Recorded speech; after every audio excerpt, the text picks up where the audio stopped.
कृपया व्हिडिओ आवडल्यास व्हिडिओला लाईक, शेअर तसेच भक्ती शक्ती चॅनेलला सबस्क्राइब नक्की करा। श्री गणेशाय नमः। जगदंबिका म्हणे माला मंत्र नारायणे, कथिला जो जगत कारणे तो हा सर्वोत्तम असे। ओम नमो नमो भगवंता, नमो जी श्री स्वामी समर्था।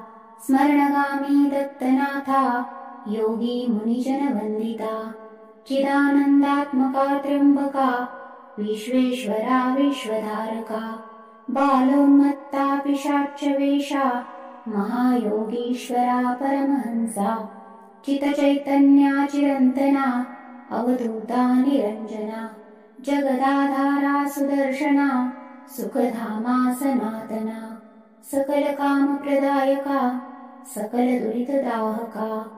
सकल संचित कर्महरा, सकल संकट विदारा।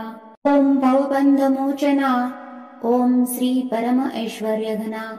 ओम स्वाम स्वहित धर्मचालका, ओम मां नित्यदायका।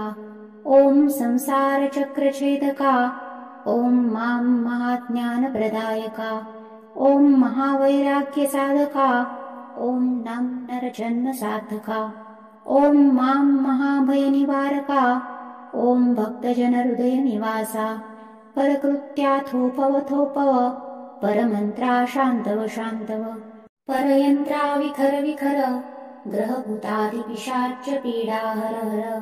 दारिद्र्य दुःखा घालव घालव, सुख शांती पुलव पुलव। आपदा विपदा मालव मालव, गृहदोष वास्तु दोष। पितृदोष सर्पदोषादि, सर्वदोषा वीरव वीरव। अहंकारा नासव नासव, मन चित्त बुद्धी स्थिरव स्थिरव।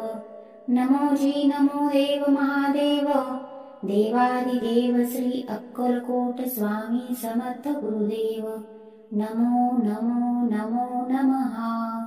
कृपया व्हिडिओ आवडल्यास व्हिडिओला लाईक, शेअर तसेच भक्ती शक्ती चॅनेलला सबस्क्राइब नक्की करा।